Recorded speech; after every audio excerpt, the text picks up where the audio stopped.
Hi everyone, and welcome to the Going Over Wrestling show with me, your host, Ross. We're talking Raw from the 3rd of March 2014. To help me do so, I am joined by my kayfabe brother John. What did you think of it? I thought it was alright. I've seen better Raws, I've seen worse ones as well. I did think that they missed a trick though with CM Punk's music starting and it not being Bad News Barrett that came out. Should have been, because they should have done that at the Royal Rumble. We've talked about it before. They should have played Daniel Bryan's music at the Royal Rumble for number 30, had Bad News Barrett come out and say, expecting Daniel Bryan, and I'm afraid I've got some bad news. It would have been good that, but has Barrett actually been back on telly since doing 5 spots at the Rumble? No, I've not seen him. I don't even think he was on SmackDown. I've not watched SmackDown for last week. No. I don't think he's on this week. I read the report, but I didn't see him on it. But no, Heyman coming out though makes sense because he was his manager. And he's the only one that could cut that promo and get away with it. It does. He did actually well because he managed to turn the CM Punk heat into Brock Lesnar against The Undertaker, saying that the reason the CM Punk is not there anymore is because he lost to The Undertaker, and then he started listening to the fans because he distanced himself from him. So it sort of did make sense in a way. It could have been a lot worse, but WWE were certainly trying to get them the fans, that is, because it was the hashtag hijack Raw. Aye. And they were definitely trying to train the fans to chant CM Punk just during that segment. Aye, they were obviously trying to get it over and done with right there and then, but they, I don't know, they kind of, they missed a trick. They could have got Barrett over with it, having him come out and just cut a promo, a bad news promo about CM Punk, but they're acknowledging Punk being away now, which is, I don't know, it's a bit risky. It's risky, especially with the fact that, as we said, Dave Meltzer had been reporting that CM Punk was supposed to be in Chicago. So it's either they've leaked that on purpose or Meltzer's done them a favour, but I don't imagine Meltzer would do them a favour with that. No, I don't think Meltzer's done them a favour, but it leads me to believe that, or I would guess that anyway, that it's possible that they thought they had an agreement with him, and that's why they've referenced him a bit more. Could be. Well, when Vince has been asked about it, he's not said anything other than he's on sabbatical. But his contract's up in a few months anyway, so July or something like that. Just run it out. But that led to Lesnar coming out then, and then for no reason, Mark Henry coming out, and well, he was just out there to get destroyed again. But you know, they maybe should have had this forward thinking at last year's WrestleMania with before having Brock job to Triple H. Which killed his drawing power, and then we wouldn't be having to smash him over like a monster so he can lose to Undertaker to continue the streak, because people would probably buy it and there's a good chance that Brock could win. But that's his Triple H being Triple H though. It's all about the game. It is indeed, and how you book him. But it's, I don't know, it was impressive doing the F5 through the table though. That was cool. That was pretty cool, yeah. But did they have a backup table? Because as soon as they came back from the break, the table was fixed. The table had been resurrected. I think it had a couple of extra lives. I don't know if the fan that gets smacked with the monitor managed to... Because I seen on the Botchmania the fans were chanting lost it, but I couldn't make it at the time. Yeah, well, when he picked one of them up, he threw it quite... Well, he tried to throw the first one, it sort of bounced off the rope, so the second one he was making sure he cleared it, and I think it looked like he had landed it right into the fans, but... It's off camera though, but it did look nasty. Because everybody was looking over that direction afterwards, so something happened. Something happened for sure. I mean, it's not... maybe not as bad as when Mick Foley had the flaming cloth come off the chair in ECW that landed on the fan, but you know, it's certainly not good. WrestleMania though, was it WrestleMania 27? Was it the Undertaker's pyro went into the crowd as well? One in Miami. One of the fireworks, that's right. So they don't need that again. No, they certainly don't need that. So, what was it? There was I think the next match that came up was Christian against Sheamus. Fella, 1-800 fella. That was shit. He got quite a lot of "this is awful" chants. Yep. Sheamus won. I mean, the match was boring. It was one of the safe Raw matches. It's one of the one a week, or at least 5, maybe even a week in Raw and SmackDown matches. You get that sort of match where they'll have to go more than one ad break. Aye. But don't worry, you can stay tuned and watch it on the app. You can watch it on the app. We'll show you how to download that. That's right, while you lie outside and sell for 3 minutes. You know, that's what I would like to see on the app. Just a 3-minute long rest hold. Yep. That's what we need. But as I said, the best thing about that entire match was the backstage segment after it, where Sheamus was cutting his promo with Renee Paquette, I think her real name is, but Renee Young, and he says it's been a long road back from recovery, which I'm hoping means that he's injured again, because that would be pretty good. But I take it you meant he was a long road back from injury, but... Aye, it was a long road on my recovery. But either way, he didn't say that. It's a long road back from recovery, fella, since I got my ass handed to me. You'd be Yoshi Tatsu in my own front room. But Yeah, Aye, that's so it. that was at least if one thing could be said that they're maybe working a Christian Sheamus angle for Mania, which means we don't have to sit through Bryan and Sheamus, which would just be awful. Aye, since the original plan was supposed to be Bryan against Sheamus, which was I think that what they were trying to do was they both have Bryan against Sheamus and Bryan can get his revenge for the 26 second, or was it even less than that, was it 9 second loss? Something like that. When he lost the World Heavyweight title a couple of years back. It was probably that's what they were thinking, but Just think about that though, Sheamus won the Royal Rumble to go to WrestleMania, to be in the opening segment, the opening match, the curtain jerk, in like 19 seconds. I know. It's just pointless. Well, that's probably the best payday he's ever got for that sort of work, you know. How much was he on a second? He must have been on thousands a second. I know. But speaking of winning the Rumble and going to Mania though, it seems like they're set on Batista. It looks like it, unless they're going to do the Hogan thing where Hogan's going to interject him, but I suppose we'll know when we're watching Mania where Bryan versus Triple H is on the card. If we see him quite early, and I wouldn't even say it would need to be the first match, but maybe about 4th or 5th, leaving a couple of matches in between, or maybe even one match in between, so that he's even more of an underdog. Yeah. And Hogan will come out and say that he's in the match or something, but I don't know if they're going to do that, but because they could still have Triple H beat him clean. Yeah, I wouldn't be surprised if he pins him. You could even have it in WWE's eye as it's a close fought match, but Triple H still picking up the win. Since he did it against CM Punk when CM Punk was picking up momentum. But at WrestleMania, it's a bad idea. It's a bad idea at any event, but it's an even worse idea at WrestleMania to do that, as far as burying him and the fans will just crap all over it. Yeah. So hopefully they won't be that dumb to... No, I would hope not, but talking about talking about Bryan and Triple H though, what did you make of the segment, the top of the second hour segment? Apart from the, "You're not going to get your widow match, buddy," That's condescending. It's It's just stupid. Apart from that, it was okay, except for Stephanie. She's just got fuck off feet. I can't stand her. The fans were booing the both of them. Stephanie was getting booed worse though. You could hardly hear her at the points as well, that was cool, right enough. And Triple H, of course, the CM Punk chants were supposed to only be in the opening segment because he completely blanked the CM Punk chants in that segment. Do you think that's going to get any, not backstage heat, but do you think they're going to use that to underplay Bryan?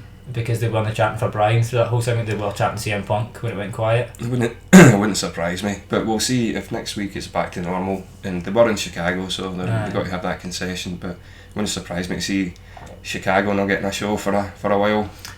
Was it Pittsburgh they done that to because of the Rumble? Because of the Rumble, but I think they expected it, especially with the hijack Raw thing that we were talking about earlier on. It was a thing on. Was it Facebook? It was. They were trying to organise, or Twitter as well. They were trying to organise Hijack Raw so that they could, the fans would start chanting whatever they wanted during the matches, and they did to a certain extent. But WWE did embrace it though and had the Hijack Raw hashtag, and they did. So they sort of worked into their own storylines, so which was quite smart, I suppose. Aye. If you can give them credit for anything they do this weather, then that was a fair play to them. Yeah. But the rest of the Bryan Triple H segment, Stephanie segment was just a bit strange as well when they just started going, right, get out the ring and stuff. It was cool that obviously Bryan was like no, but they just kept going with it, and then he did leave. Well, when Kane came back out, he did attack Kane and then left. But it was good because he done the suicide dive though. That was cool. Suicide dive. But he did say he was going to leave when he wasn't going to leave rather until Batista or Triple H came out to see him. So until he gets his answer from Triple H, he didn't get an answer. So he didn't get Batista, and he just left anyway. So that's it. Other than that though, I thought it was okay, other than the commentators once again were going for the GOAT references a bit too much for my liking again. But it's not just the heel commentator being JBL that's doing it, it's Cole and Lawler are all making reference to it. Yeah. They should have been doing that. You wouldn't cover catch JR back in the day to underplaying like the challenger or the underdog. You never done that. No, that's it. You wouldn't even really underplay the heels either, JR. You've got to sort of bring that. You've got to be somebody on the commentary team like that can somebody that's able to build up the characters of each of them to get them over. That's what the announcers are supposed to be doing. Exactly. Not to be detracting from what is arguably their top star right now. But it was cool though when Stephanie was saying her piece and getting booed out of the building that Bryan just kind of ignored it and went anyway and continued talking to Triple H. He did, but the worst thing it was, I think, is because, especially with Stephanie saying that nobody can cut against the script, they've got to say the script or else she'll not be able to get her scripted comebacks in. But you noticing as well that Triple H and Stephanie or thrown their own wee comments in. That's what I was just going to say, yeah, because when Daniel Bryan was saying this isn't your ring, it's their ring, speaking about the fans, she did interject, it is actually, and I think that was an off the cuff remark. Not that it really detracted it or anything, but it just was sort of petty and snide. It was something that wasn't needed to be, and you should let Daniel Bryan, he's the face, let him say what he's got to say. You've got to give Daniel Bryan the sort of last word or the spot. You can't just butt in, because she didn't take too kindly when Dusty did it to her. What the other thing about the segment though was when Daniel Bryan was saying demanding Triple H accept the match, the problem was the fans were chanting no, so that could also be a case of them saying the fans aren't really behind them, but we'll see how it goes. But the fans were chanting no, I believe, because they want Daniel Bryan in the title picture, and a match against Triple H is not what they want to see. They want to see him win the title at Mania. But other than that, the segment was okay, and it did lead to the main event match. We've been a few weeks now until Mania. I can see them doing it again, similar, with Bryan calling out Triple H again, and it getting to the point where Bryan is pursuing him for this match, because it's been 6 months build up since SummerSlam, getting screwed over, and he wants the match so badly that he's maybe going to try and tempt Triple H with saying, look, face me one-on-one at WrestleMania. If you beat me, I won't ever challenge for the title again. That would be a good way to do it.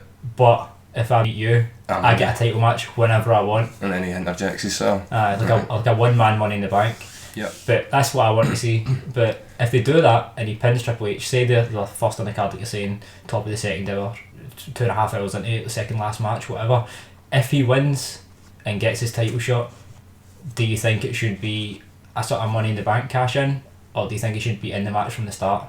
I think he should be in the match, but so it doesn't look like he's came in opportunistically, won it with a battered and bruised Batista, for example. Yeah, but I think that if WWE is going to do it, they would be better to promote the Triple H against Daniel Bryan match with that step for people that are on the fence about buying it or not, that are thinking, I'm not going to buy it because Daniel Bryan's definitely not going to be in the title match and he's not going to win it.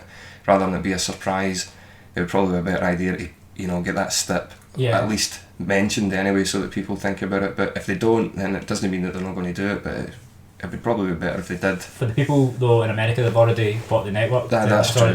They don't need to do it, but for international buys, for example, or Canadian buys, for example, which is a big market, they would need to announce it even if they go home show. Aye. But that's the only way I can see it working. Yeah, other than that, they'll think maybe we're not going to do it and we'll just leave it open so that some fans maybe think they're going to do it and that'll maybe get them to buy it, and then they'll be disappointed. That's a bad way to do business though, because they did it at the Rumble, they've done it with all the screwjob finishes after SummerSlam in a row, and that put people off buying the pay-per-views. I mean, they went down to their lowest figures, but it's not the book that gets the fault or the blame, rather. It's laid at Daniel Bryan or Big Show or whoever it happens to be, except for Orton.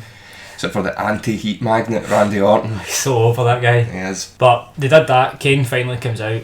Daniel Bryan hits him with a suicide dive. They brawl on the outside. He eventually goes away. I take it the Shields aren't the go-to bodyguards for the Authority anymore. That just kind of get dropped. Sort of get dropped. You're right. And while we're on the subject of the Shield as well, I still don't really understand why Seth Rollins was the guy that decided he wasn't going to be helping them in that match. 2 weeks build, purposely saying Dean Ambrose, he's the loose cannon. He's got a screw loose, blah blah blah. But the guy to jump off the apron and walk away was Seth Rollins. But did you notice as well when they went to one of the sort of wide shots, Seth Rollins was just standing in the rampway? He was standing in the rampway watching his friends getting their ass handed to them. It's sort of implied that he left though. They did, but then the commentators did say, Seth Rollins, the look in Seth Rollins' face, and I was wondering, where is he? And he was standing in the ramp.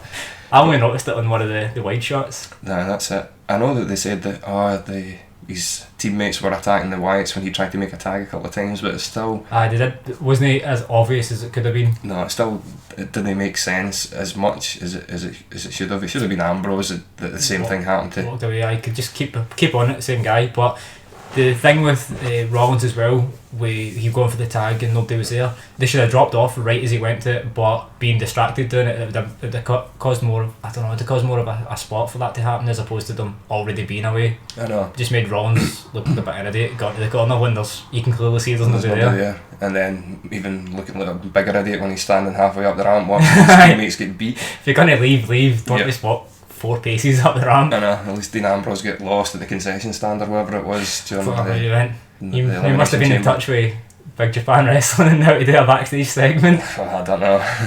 Get a door shut. That match was good though, but Rollins, again, just looked amazing with the, was it the belly to back off the top rope? Landed on it, well, he stumbled. He sort of stumbled and got back up to his feet and then did the 2 somersault planches. That was outside. awesome. Yeah. Both times landing on his feet, that was amazing. It was good. Reigns still getting put over strong, doing the one after another Superman punches. Superman punches, yeah. Of course, the Wyatt's been kept strong as well. Yeah. In particular, I must say, the Wyatts, I have been impressed with Luke Harper. He's been doing pretty well in these matches. He's getting better. He is. I know they've been doing the Bruiser Brody comparisons with him and that, so we'll see how he gets pushed. I think he's I suppose he kind of looks like him with the scraggly beard and that, but he's been doing pretty well in these matches. But I think that the Wyatts need somebody they can work with, somebody that's going to take bumps for them and make them, make them have a good match, rather than they'll be able to have a good match with anybody. It's sort of the other way around about. They need somebody in there with them. Aye. Don't know who really can get. Well, they did. I don't know. I suppose you've got the Rhodes, Goldust and Cody. I've not seen. Were they on TV? I haven't seen them on TV. They were doing a spot for the Lego last week. So they were. I think Cody's still injured for the I don't know, Road Dogg losing in the lights spot in the cage match. I think he is still injured from that. And he did an opposite of that the week following, didn't he? Which is like one of the Usos almost break his wrist. So I don't know. That's what you get when you're dealing with agents. I know. Speaking of that, new tag champs, Usos. That's right, the Usos won the tag titles, which, well, it wasn't really a surprise so much as the titles changed hands. It was a surprise maybe they did it in Chicago rather than at WrestleMania, but I think that it was another one of the ones to give the fans something to cheer about, rather than have them chant CM Punk or this sucks. Something else to pop for. This is awful. I think it was Christian and Sheamus got that. The this is awful chants this time. No AJ in the card as well, I noticed. No AJ, because that would have probably enticed the fans to chant CM Punk. So. But so if you're going to put out Divas match, then you'd as well putting out 4 that can't work. Or was it the Bellas, Alicia Fox and somebody? No, Alicia Fox. Oksana and Alicia Fox. Oksana was backstage saying something like she would like a ride or something like that. It was some sort of comedy that didn't work whatsoever. The reference to Aaron Paul. Aaron Paul. That segment was it Naomi was in that segment as well? No, Natalia was it? Natalia. Natty was backstage as well. That was just awkward for all involved. It was terrible. It was terrible, and then we got another terrible segment with Rusev coming out. It wasn't too bad, but I don't really know how far they're going to be doing with rather with Rusev. It seems like they should have held off bringing him out until after WrestleMania, because they're pushing so many different guys just now. They're trying to push Roman Reigns in particular, Bray Wyatt and the Wyatts, I suppose the other members of the Shield, Cesaro to an extent as well, Big E to an extent, although I suppose his matches his matches were pretty much a backdrop, it looks like, for the inevitable Cesaro against Jack Swagger match, with Cesaro turning face, since the Cesaro swing is already a face move anyway. Too soon for the Americans to fight at Mania. I don't know, I wouldn't be surprised to see it. Yeah. But, for WrestleMania, WWE likes to do the 500 people Battle Royal match so that everybody gets a spot in the card, so we'll see how many gimmick Battle Royals. Yeah, we'll see how many singles matches we get, or a 10-man tag or something like that, but we'll see how they go with that. Yeah. Do you think Rusev is getting a Mania debut a la Fandango a year ago? It's possible. It's just strange. Well, maybe he'll come out and beat up Hogan or something. Maybe. Probably been better leaving him until after. I know he debuted at the Royal Rumble, but he's not debuted officially, if that makes any sense. I was surprised he didn't get the Bo Dallas treatment. I know. Comes out, they start building an angle, fan shit on it, dropped. Aye. Back to NXT you go. Aye. So Rusev is going to have some problems. I'm just looking at that. It looks like a cock. It does. A suspect stream coming out as well. That's what I'm saying. I don't have none of that. Distracting. Genius. Right. Yeah, so Rusev coming out was okay because he was speaking in his own language, Bulgarian or Russian or whatever it was he was speaking. And the girl, though, I'm not really too sure about the accent she had on. I don't know much about her, if she's actually Bulgarian or Russian or anything, but I'm guessing she's probably American. Probably. But we'll see. Aye, could be. There was a Ziggler. Ziggler, Aaron Paul. So Del Rio getting jobbed out then? Yeah, so Ziggler came out and pretty much get beat up as you would expect until Aaron Paul did the greatest distraction ever by standing like a douche on the announce table. The table, That had already been broken, remember, but it has magically self-healed itself. It reminds me of that episode of Friends with Joey's chair, it's healed itself. You know that, so the table had healed itself, Aaron Paul standing on it going, yeah! Aye. He didn't even say bitch. No, he should have said bitch at some point. He should have said bitch. PG though. I know, and then there was a zigzag. Aye. So that was a distraction, then a zigzag. Aaron Paul came in, celebrating with Ziggler. Aaron Paul looking uncomfortable, standing in the second rope, not knowing what to do. So I just copied what Ziggler was doing. I know. He did the hands through the hair salute thing that Ziggler does. He tried to do that. It just looked strange. Aye. It was, I suppose, as far as celebrities go, it was a good one to have, but I think it's not the worst they've done in Raw, that's for sure. I think that they're trying to push Need for Speed just now, but you know, he was probably bigger for Breaking Bad if they'd got him at some point during Breaking Bad's run. Aye, that would have made more sense. Probably have done more, even if they'd got Eisenberg to come in with him as well. It's a heel manager. That's a heel manager that's going to be a gimmick. Somebody's going to be doing that gimmick in one of the indies at some point, I bet. I bet there already is. Probably. The mixed tag, Santino, Emma against Fandango and Summer Rae, was it? Summer Rae, yeah. So what they've been doing is continuing this feud. Seems to be just a way to get Emma, or try and get Emma over. I know they've been pushing a lot. This is how the fans reacted in NXT, which is basically saying this is how we want you to react as well. But they've been doing the same. I've seen her a couple of times on NXT. She comes out to the bubbles and does that funky dance. The dance thing's over in NXT, but it's a different audience still, and grew with her as the gimmick developed, and then just thrusting her onto national TV is not really working. That's exactly right, because the fans have to be educated towards it first of all, so they're doing not a too bad job of that by showing you the NXT clips, and maybe the fans will start taking to it, because I know that a few of them were doing it, especially the kids that Shōji in the audience were doing it, but it's starting to catch on now. Yeah, as far as the match went, though, well, it wasn't the best, let's put it that way.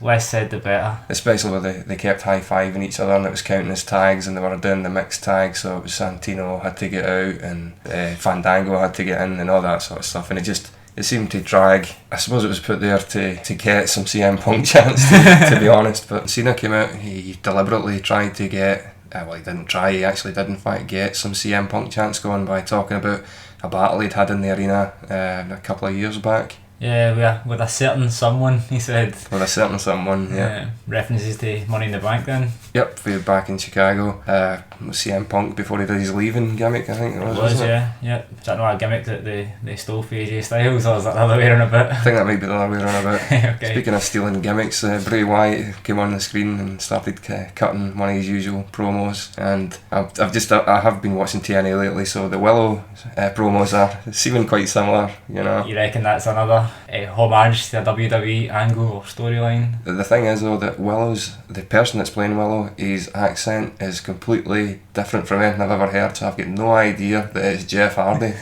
The only thing about you can say in defence of Hardy and the Willow gimmick though is he was Willow before. He was. Not to the same extreme that they're playing it up now. Not to the same extreme. No, I'm being unfair on Jeff just because he's got a unique voice, but the Willow gimmick looks okay. Bray Wyatt, on the other hand, he cut his usual promo. So did Cena, I should say, as well. He was saying that if you want to be the future of the company, you have to go through me. And so it seems to be setting up a match between the Wyatts. Probably Bray versus Cena, I would imagine, is what they're looking for. But I'm not entirely sure. But hopefully it's going to be a singles match and they'll have something else for Harper and Rowan to do. Well, he's already came out, Wyatt that is, and get involved in 2 Cena matches now. He's cost him the match against Orton, and then he cost him the Elimination Chamber again. So it's got to be a singles match. That's the only way it can be. It might be alright, but as long as Cena doesn't Super Cena and bury him, but I don't think that'll happen. I really hope they don't do a Super Cena defeats them, the 3 of them in a handicap match or anything like that, but we'll see how it goes. But so far it's Cena, the Wyatts rather, their promos are a personal preference. I mean, some people think, what is he talking all gibberish, but I actually think that they're good because they're different. Same with Willow. Well, I was being unfair to Jeff Hardy, but it's the same. If it's slightly different, so it's different is good. Aye, so all it was really left then is Daniel Bryan, Bautista. Daniel Bryan against Bautista. Well, we did get some Bautista chance, so that seems to be working for WWE anyway. Randy Orton, the anti-heat magnet, came out and for no reason, being in the announce table. Yeah, and he was sitting in front of the announce table as well. He just seemed to be there to sort of... So you know for certain there's not a clean finish to this match. That's it. That's all that is. So that signified. Call me cynical, but... Yeah, the good thing about the main event even that I like the most is if you read the main event, it's Daniel Bryan versus Batista, winner. Well, Triple H's music played at the end, so Batista versus Daniel Bryan, winner, Triple H. That is all you need to know about the final segment. Aye, well, Daniel Bryan technically won Daniel via Bryan. disqualification because Orton attacks him. The reason Orton attacks him though is because Batista and Bryan brought to the outside. Batista sort of hits him with a sort of slingshot into Randy Orton, who's just sitting there. They brawl back into the ring, and then Bryan sort of sets up for the Shining Wizard. Or it's called a knee plus now, they've actually named it. Is it a knee plus? It's called a knee plus. There you go, I didn't know that. Aye, a knee plus for the B plus player. So he sets up to do that, and then Orton just sort of slides into the ring, ends up clotheslining Daniel Bryan. Bryan wins by disqualification. And Leads to a schmoz. Daniel Bryan, though, to give credit, though, sort of gets the upper hand. that's what I liked about the segment actually, is because Triple H could have no sold the kick to the face, but he sold it well to set the scene. Daniel Bryan's lying on the mat and Triple H is sort of crouched over him, berating him, telling him he's a B plus player or whatever it is, and Daniel Bryan swings up his foot and kicks him in the face, and then Triple H sort of falls and is... Kane sort of checks on him. Yep, so Triple H is like dazed, staggering around for a bit. Batista finally gets back up I should say, because Daniel Bryan has laid him out earlier on. Yep. But kind of think, where did Randy Orton end up? Did he get Shining Wizard? Did Randy Orton get Shining Wizard? Or did he just leave? I think he did get Shining Wizard. I think so. Did I'm not sure, he just sort of disappears. Knee plus. Knee plus. I don't actually remember what happened to Randy Orton. I thought he had that much charisma, I didn't even notice. I think that the fans would have let us know if something had happened to Randy Orton, because, you know, you would have heard, well, nothing actually, so I don't actually remember what happened at the end there. Randy Orton comes in, hits Batista, Orton Bryan. Hits Bryan, and then he's attacking Batista.